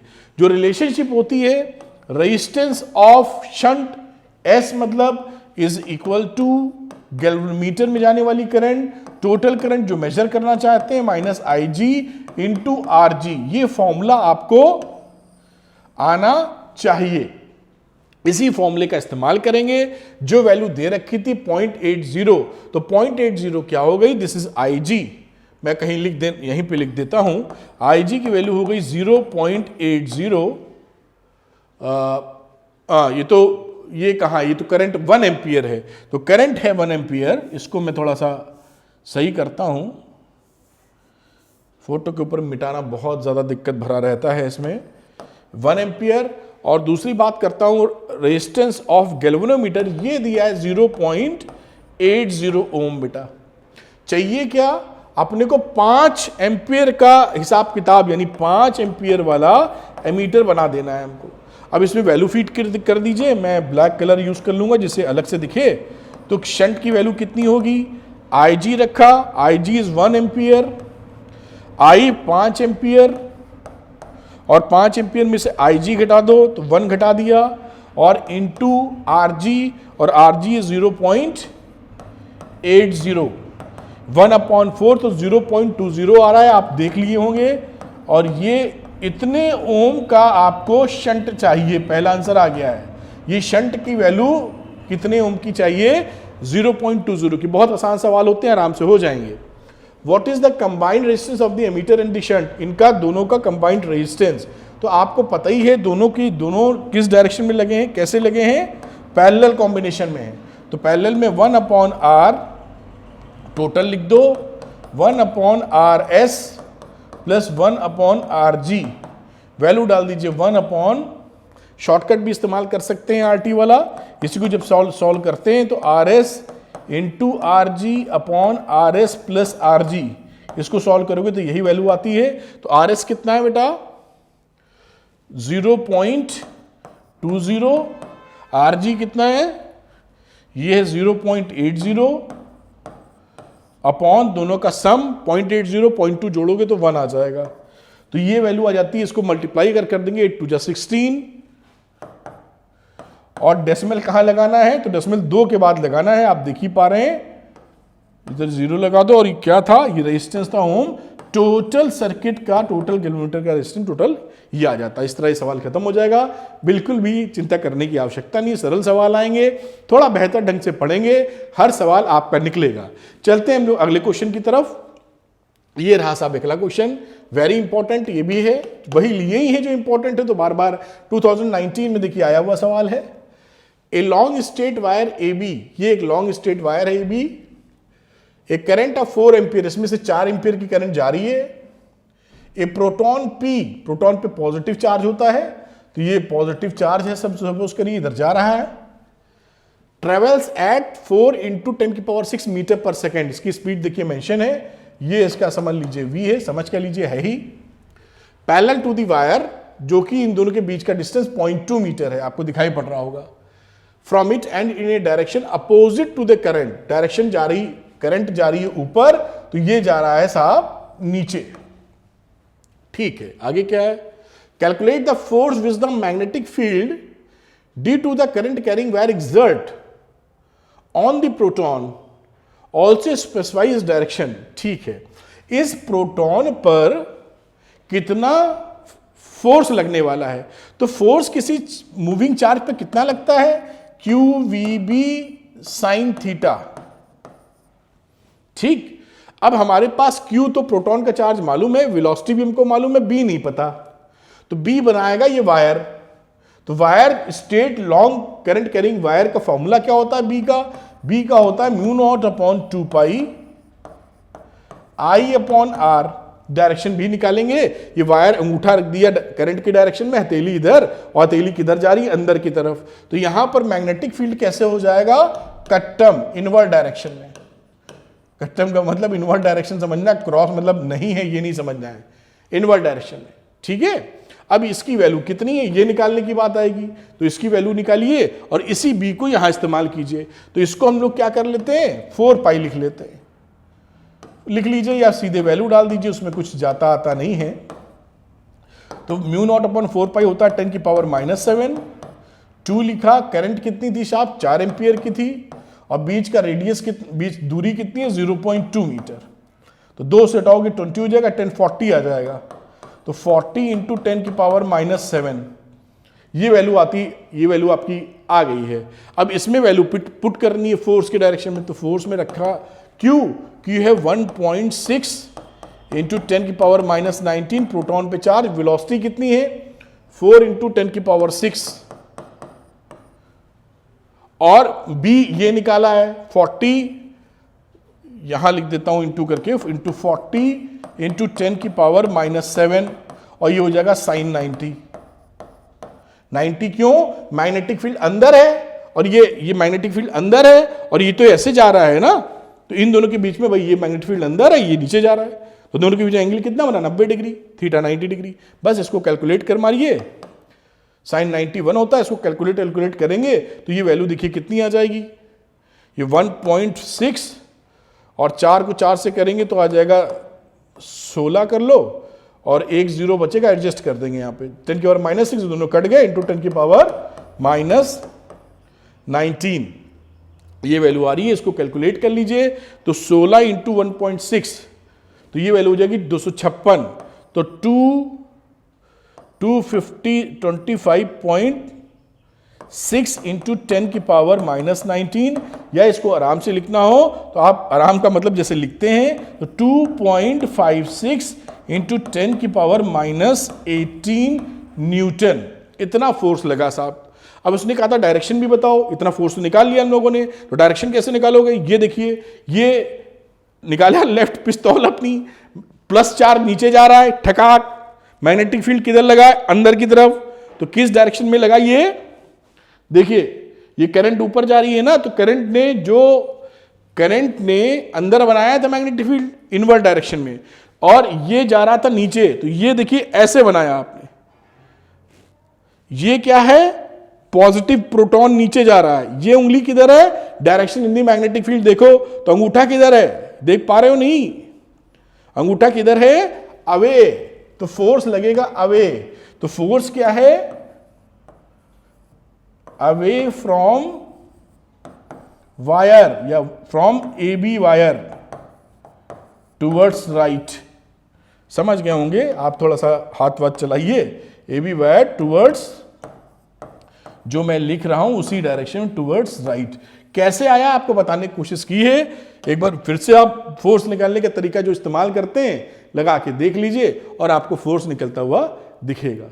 ठीक, तो इस तरीके से आप फोर्स निकाल लीजिए। अवे फ्रॉम द राइट आ रही है, ये पकड़ा, आप देख ही रहे हैं मैग्नेटिक फील्ड अंदर। फिर से एक बार ये अंदर करंट मतलब पॉजिटिव चार्ज, नीचे फोर्स किधर? उधर, बात खत्म। तो इस तरह से न्यूमेरिकल लग सकता है।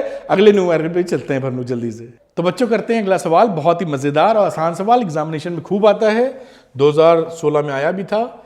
लिखा, right the expression for the magnetic force acting on A charge particle moving with velocity v in the presence of magnetic field. तो भाई ये तो फॉर्मूला हम लोगों ने QVB sin थीटा लिख ही रखा है, तो ये हो गया साहब।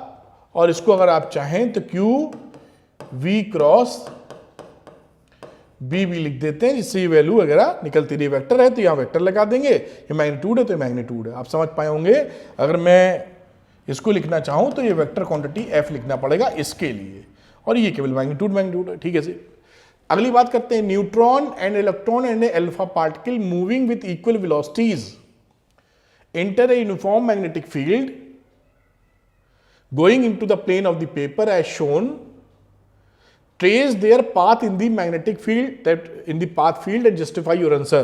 तो इसको मैं सेंटर में लेता हूं बेटा, और यही समझाता हूं। यहां देखिए अल्फा पार्टिकल होता है, इस पे पॉजिटिव चार्ज, न्यूट्रॉन पे कोई चार्ज नहीं, जीरो चार्ज लिख देता हूं, और इलेक्ट्रॉन पे नेगेटिव चार्ज।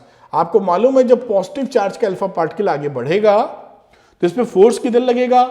मैग्नेटिक फील्ड है अंदर, ये उंगली चली गई अंदर, और प्लस वाला ऐसे जा रहा है, तो फोर्स लगा अंगूठा कितना? ऊपर। तो ये ऐसे सर्कुलर पाथ पे घूमेगा। ये अल्फा पार्टिकल पॉजिटिव वाला चार्ज कैसे पकड़ा है? वही रूल लगाते हुए उंगली अपनी, ये जो इंडेक्स फिंगर है ये किधर है? मैग्नेटिक फील्ड के डायरेक्शन में, ये अंदर की तरफ मैग्नेटिक फील्ड, ये प्लस वाला इधर जा रहा है, अंगूठा किधर है? ऊपर। तो ऐसे चक्कर लगाएगा गोला। न्यूट्रॉन पे कोई चार्ज नहीं है, कोई फर्क नहीं पड़ेगा, ये सीधा निकल जाएगा, चार्ज ही नहीं है, क्यों ही नहीं है। तीसरे की बात करते हैं इलेक्ट्रॉन। तो इलेक्ट्रॉन जब ये आगे बढ़ेगा तो हमें क्या समझना चाहिए कि प्लस वाला इधर जा रहा है, कोई माइनस चार्ज अगर इधर जा रहा है तो आप समझ सकते हैं प्लस वाला इधर जा रहा है। तो करंट किधर हो गई? चार्ज के रूप में ऐसे बनाए मैग्नेटिक फील्ड, और ये उंगली निगेटिव चार्ज की तरफ नहीं, पॉजिटिव की तरफ करते हैं ऐसे। तो किधर लगा डायरेक्शन? अंगूठा नीचे की तरफ। तो ये कैसे घूम जाएगा? ऐसे घूम जाएगा सर्कुलर पाथ पे। ये इसके डायरेक्शन हो गए, और आपका सवाल फटाक से सॉल्व हो गया। इस तरह से क्वेश्चन आपको सॉल्व करना होगा। उम्मीद है बात को आप पकड़ पाए होंगे, जो मैं बताने की कोशिश कर रहा था, जो मैंने समझाया। ठीक है साहब, चलते हैं अगले सवाल पर। ये रहा अगला, एक बहुत ही फेमस न्यूमेरिकल, आता रहता है, इसको मैं करवा भी चुका हूं पहले, लेकिन फिर से क्योंकि इंपॉर्टेंट है। Two small identical circular loops mark 1 and 2, ये 1 नंबर है और ये साहब 2 नंबर है। Carrying equal currents are placed, equal currents है, करंट्स का डायरेक्शन भी देखिए, मैं बना देता हूं ऐसे, और इसका डायरेक्शन है इस तरीके से are placed with the geometrical axes perpendicular to each other. इसकी जो ज्योमेट्रिकल एक्सेस है ये परपेंडिकुलर टू ईच अदर है। एक लूप ऐसे है, इसका ज्योमेट्रिकल एक्सेस ऐसे, और दूसरा लूप ऐसे, उसका ज्योमेट्रिकल एक्सेस ऊपर की तरफ है। बात समझ पाएंगे? एक गोला, एक सर्किल ऐसे है, ज्योमेट्रिकल एक्सेस सीधे जा रही है, एक का ऐसे है, इसकी ऊपर जा रही है, और दोनों के बीच में 90 डिग्री का एंगल है एज पर द फिगर, और दोनों का डिस्टेंस भी बराबर है एक्स एक्स एक्स। ठीक है साहब। Find the magnitude and direction of the net magnetic field produced at the point O। यहां पर नेट मैग्नेटिक फील्ड कितना होगा इसकी चर्चा हमें करनी है। तो साहब जो करंट कैरिंग लूप होता है वो मैग्नेटिक फील्ड कितना बनाता है, उसका फॉर्मूला पहले लिखते हैं mu naught upon 2IR² upon R² plus X² की पावर 3/2। ये तो साहब उसका रहता है मैग्नीट्यूड। अब डायरेक्शन किधर रहता है? अगर आपका जो डायरेक्शन है, देखिए मैं पोल से पकड़ता हूं इसको, ये जो अगर इस तरह से इधर से देखेंगे इस तरफ खड़े होके, तो आपको क्या दिखेगा, ये किस तरह घूम रहा है, ये क्लॉकवाइज डायरेक्शन में घूम रहा है। तो क्लॉकवाइज डायरेक्शन में घूमेगा तो इस इधर वाले की सिचुएशन क्या बन जाएगी, साउथ। तो नॉर्थ से साउथ, यानी ये इस डायरेक्शन में खींचेगा अपने को। ये मैग्नेटिक फील्ड होगा ऐसे। आप समझ लीजिए जब आपका एंटी क्लॉकवाइज रहता है डायरेक्शन तो अवे फ्रॉम द एक्सेस था। जब आपका ऐसे डायरेक्शन था तो यहां पर मैग्नेटिक फील्ड किधर जाता था बेटा, अवे। और जब इसका उल्टा जा रहा है क्लॉकवाइज तो ये टुवर्ड्स द एक्सेस होगा। मैंने कैसे पकड़ा, मैं क्या करता हूं कि ये मैंने पढ़ रखा जो लूप होते हैं, अगर लूप में ज्यादा लिख दूंगा तो जगह नहीं मिलेगी। लूप में अगर मैं साउथ लिखूं, लूप रूल पढ़ा है ना, तो इस तरह से डायरेक्शन ऑफ करंट होती है एंटी क्लॉकवाइज। ये क्लॉकवाइज हो गई, सॉरी। तो ये इधर से खड़े होकर देखोगे तो क्लॉकवाइज करंट है ना, साउथ है, तो नॉर्थ से निकल के साउथ की तरफ मैग्नेटिक फील्ड आती है, तो ये अंदर ही जा रहा होगा। तो बच्चों यहां पर देखिए जो डायरेक्शन है ये सब एंटी क्लॉकवाइज है, और एंटी क्लॉकवाइज वाले डायरेक्शन में क्या होगा, बनता है साहब नॉर्थ। तो एंटी क्लॉकवाइज डायरेक्शन में बनता है नॉर्थ, यानी इस तरफ नॉर्थ होगा। इधर से मैग्नेटिक फील्ड लाइंस ऐसे घूमेंगी, यानी मैग्नेटिक फील्ड बनेगा इस डायरेक्शन में। आप याद कर लीजिए, या मैंने अपने सिस्टम को बना रखा है कि अगर ये आपको दिख रहा है कि एंटी क्लॉकवाइज है, ये डायरेक्शन देखिए कैसे था, एंटी क्लॉकवाइज, तो ये अवे है। अगर ये क्लॉकवाइज होगा तो इनवर्ट डायरेक्शन में होगा। तो इस तरह से आप बना सकते हैं। एक मैग्नेटिक फील्ड बना ड्यू टू 1 इधर वाला, ड्यू टू 2 इधर वाला, दोनों के बीच में एंगल है 90 डिग्री। अब B1 B2 लिख लेता हूं। तो B1 सपोज करिए यही B1 लिख लूं, R X के फॉर्म में लिखा ही हुआ है, रेडियस सेम है तो R ही रख लूंगा, ठीक है। करंट भी सेम है तो अब B1 हो गया साहब। B2 भी लिखेंगे तो यही B2 आ जाएगा हमारा, क्योंकि मैग्नीट्यूड तो सेम है ना। करंट देखिए I है, डिस्टेंस इस दूरी यहां से यहां तक की X है, और इसका रेडियस हम लोगों ने दोनों का आइडेंटिकल थे, दोनों का रेडियस R ले लिया है। तो B1 B2 सब इक्वल हो गया। अब यहां पे B नेट निकालोगे, दोनों के बीच में एंगल है, तो B नेट का मतलब क्या रहा, अंडर रूट, क्योंकि ये वेक्टर क्वांटिटी है, सीधे नहीं जोड़ सकते हैं, सीधे में लगाना पड़ेगा वेक्टर क्वांटिटी के लिए, वेक्टर रूल, ये है वेक्टर रूल। अब इसको आपने ऐड किया, आप जान रहे हैं B1 B2 दोनों एक ही चीज है, तो आ जाएगा साहब कितना, B1√2। कई बच्चे समझ नहीं पाए होंगे इसको, तो मैं ऐसे कर देता हूं, क्योंकि यहां पर B1 B2 दोनों इक्वल है, तो इसको लिख दीजिए B1² और B2 को भी लिख दीजिए B1²। अब ऐड करोगे तो 2B1², और इसको लिख सकते हो B1√2। बात पकड़ में आई होगी। B1 की वैल्यू फीड कर दीजिए आप, तो B नेट क्या रहा, √2 रहा इधर, और B1 की वैल्यू हो गई mu naught upon 2IR² upon R² plus X² की पावर 3/2। अब कुछ स्पेशल केस लेते हैं इसमें, कि अगर हमारा जो R है, if R is very very less than X, normally होता ही है। अब देखिए बच्चों यहां पर ये वैल्यू आ गई। अब यहां पर अगर R को मैं बहुत छोटा है एलिमिनेट कर दूं, तो B नेट की वैल्यू कितनी आ जाएगी बेटा, ये रहा √2 म्यू नॉट अपॉन 2, ये रहा IR², और नीचे R हटा दोगे कि X के रिस्पेक्ट में, तो X² इंटू 3/2, यानी X की पावर क्यूब बचेगा। थोड़ा और सिंप्लीफाई करना है तो क्या करते हैं हम लोग, √2 लिखते हैं और ऊपर नीचे 2 पाई से मल्टीप्लाई कर देते हैं, तो नीचे 4 पाई आ जाएगा, mu not I R square और ऊपर मल्टीप्लाई किया आपने 2 पाई से, 2 पाई से ऊपर नीचे मल्टीप्लाई किया सिंप्लीफाई करने के लिए। अब अगर आप इस तरह लिख देंगे तो भी गलत नहीं है।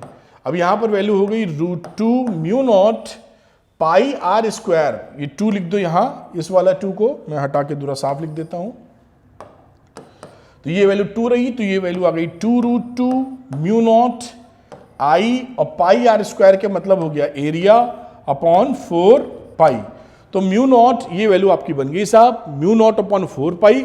चाहो तो अलग से लिख के शो कर देते हैं, एक्स क्यूब भी था यहां पर, तो ये एक्स क्यूब भी रहेगा। फाइनल आंसर आप लिख सकते हैं म्यू नॉट अपॉन 4 पाई।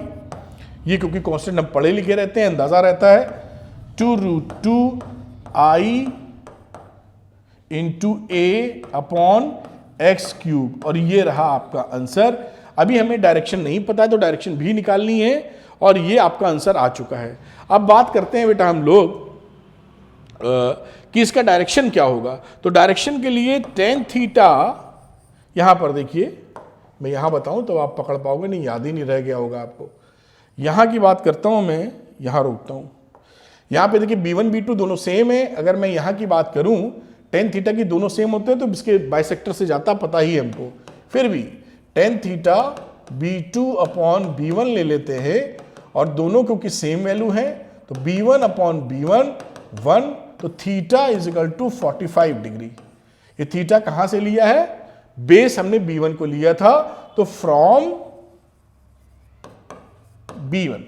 तो ये जो रिजल्टेंट है b जो आप निकाले हुए हैं वो यहां से 45 डिग्री बना के जाएगा। इस तरह से सवाल किया जा सकता है, इंपॉर्टेंट है, आना चाहिए। तो बच्चों करते हैं केस स्टडी वाले क्वेश्चन सब, और ये रहा साफ केस स्टडी। इस तरह से क्वेश्चन आएगा, बहुत छोटा लिखा हुआ है, इस वजह से मैं क्या करूंगा कि केस स्टडी और एक क्वेश्चन एक स्लाइड में लूंगा, आपको समझाता चलूंगा।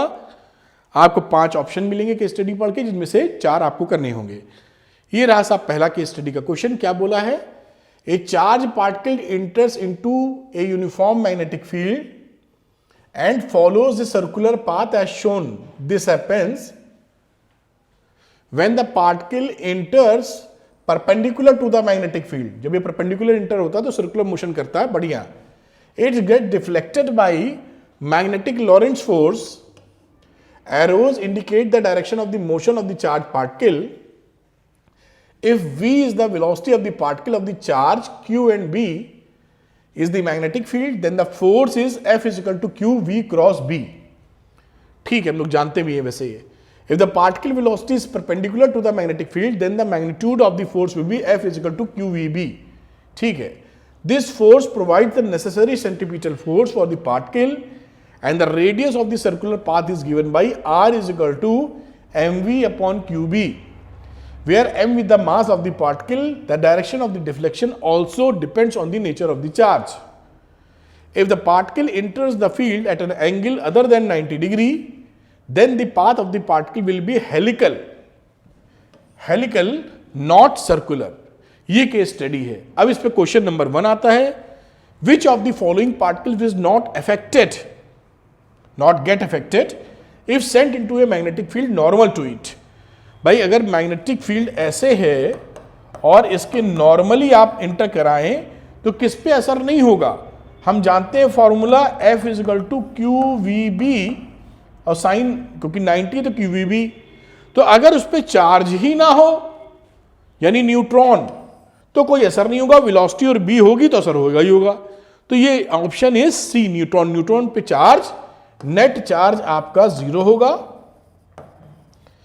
इस वजह से आप Q 0 हो जाएगा और उस पर फोर्स भी 0 हो जाएगा। तो पहला ऑप्शन बहुत सरल था, आसानी से कर लिया। चलते हैं दूसरे ऑप्शन की तरफ।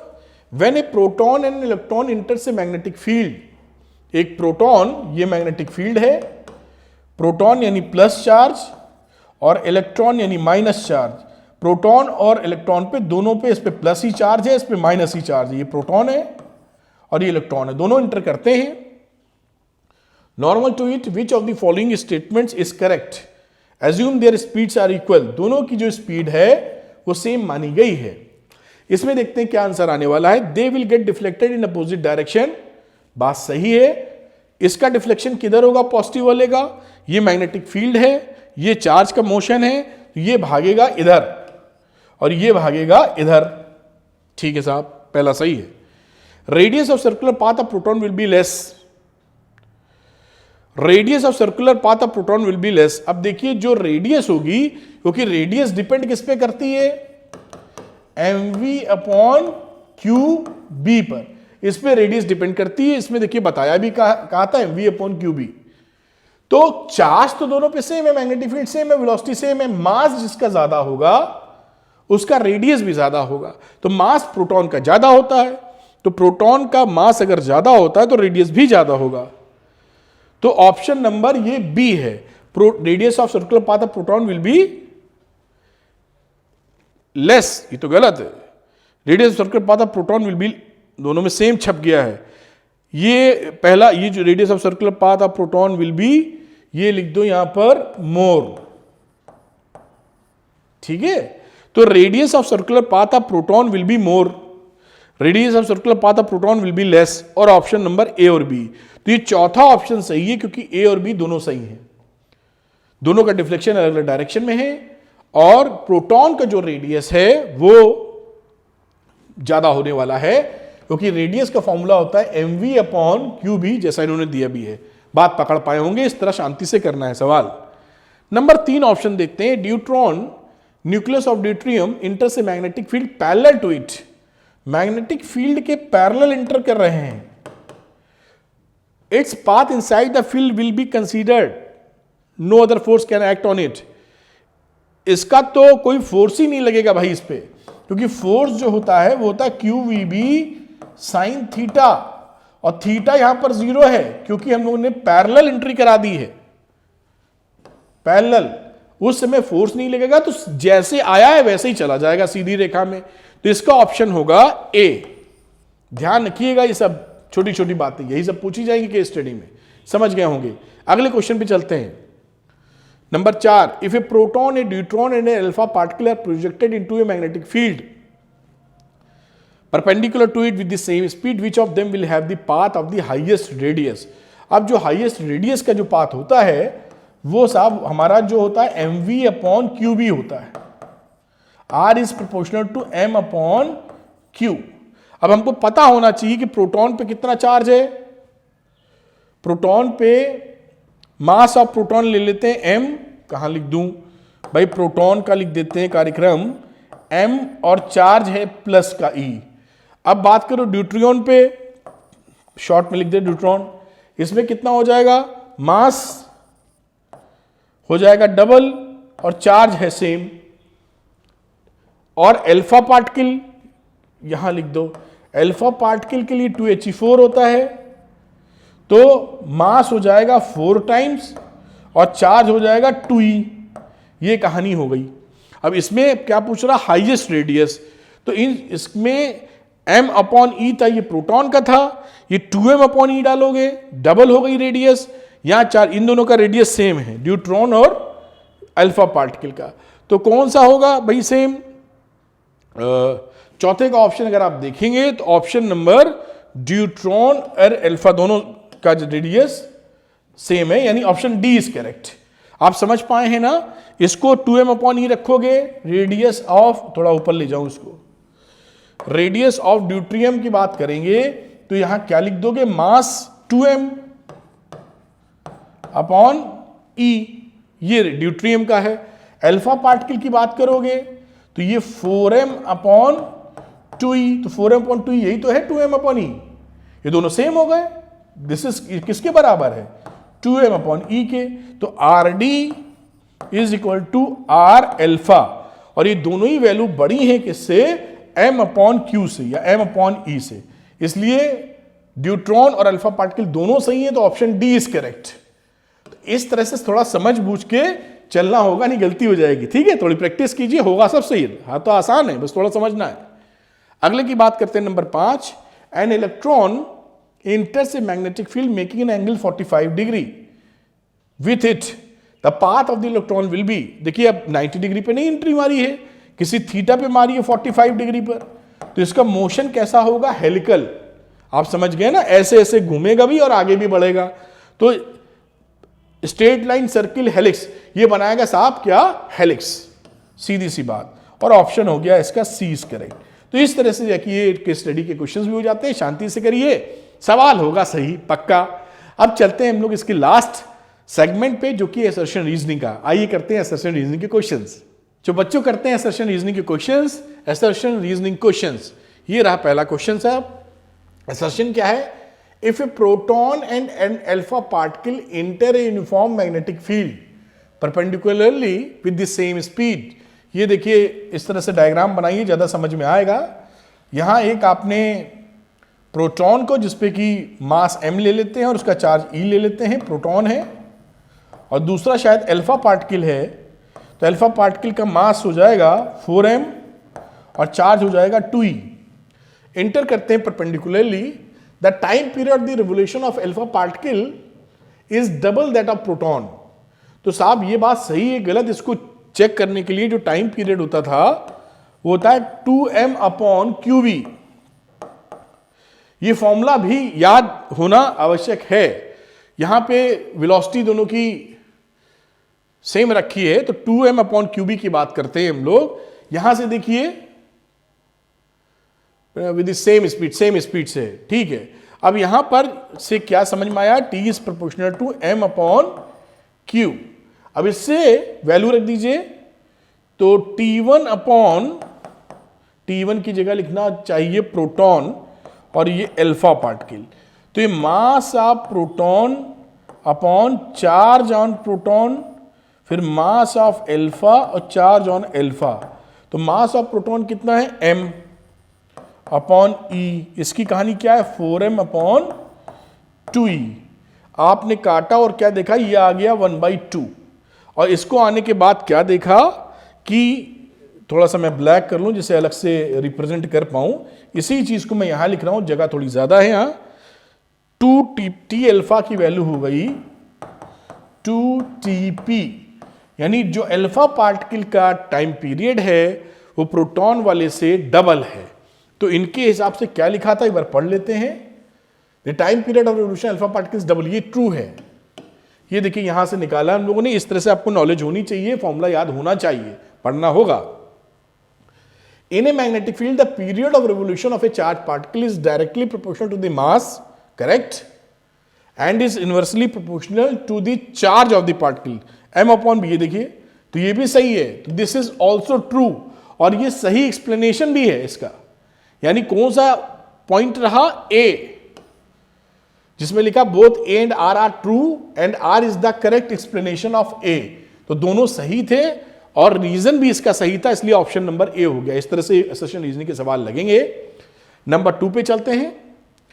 Only A change of magnetic flux with time will maintain an induced current in the coil. तो ये ट्रू है भाई साहब, मैग्नेटिक फ्लक्स में चेंज होना जरूरी है। E is equal to minus d∅dt आपने पढ़ रखा है। The presence of a large magnetic flux will maintain an induced current in the coil, ये तो फॉल्स है। कितनी ज्यादा मैग्नेटिक फ्लक्स से मतलब नहीं है, चेंज की रेट क्या है इससे मतलब होता है। आपने फॉर्मूला फेरेडे का, खैर इससे कॉन्टेक्स्ट नहीं रख रहा है चैप्टर से, माइनस d∅dt पढ़ा था, तो रेट ऑफ चेंज की कहानी होती है। तो A is correct and reason is false. Option number C is correct, जहां पे पहला वाला सही है लेकिन इसका जो रीजन है वो गलत है, गलत है, गलत है। आगे चलते हैं इसका तीसरा पॉइंट पर। The magnetic field produced by A current carrying solenoid is independent of its length and cross section area. जो सोलेनॉइड मैग्नेटिक फील्ड बनाता है, आपको उम्मीद है फॉर्मूला 100% याद होगा, B is equal to mu not N I. Mu naught constant है, current जो फ्लो कर रहे हैं सोलेनॉइड के अंदर, और n की वैल्यू क्या होती है? टर्न डेंसिटी, एक यूनिट लेंथ में कितना टर्न्स है। तो ये independent of its length and cross section area दोनों से इंडिपेंडेंट है, तो ये ट्रू है साहब। देखिए है नहीं, the magnetic field inside the solenoid, ये भी ट्रू है भाई, ये भी ट्रू है, लेकिन दोनों का करेक्ट एक्सप्लेनेशन नहीं है। ट्रू दोनों है क्योंकि इसकी कहानी तो इस पे डिपेंड करती है। तो ये ऑप्शन क्या होगा? A is true but R is false. ये तो सही नहीं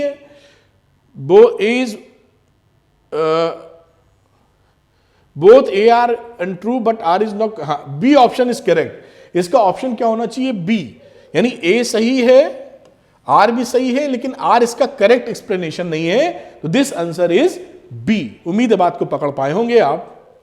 आगे चलते हैं चौथे में, if two long wires having hanging freely are connected to a battery in series.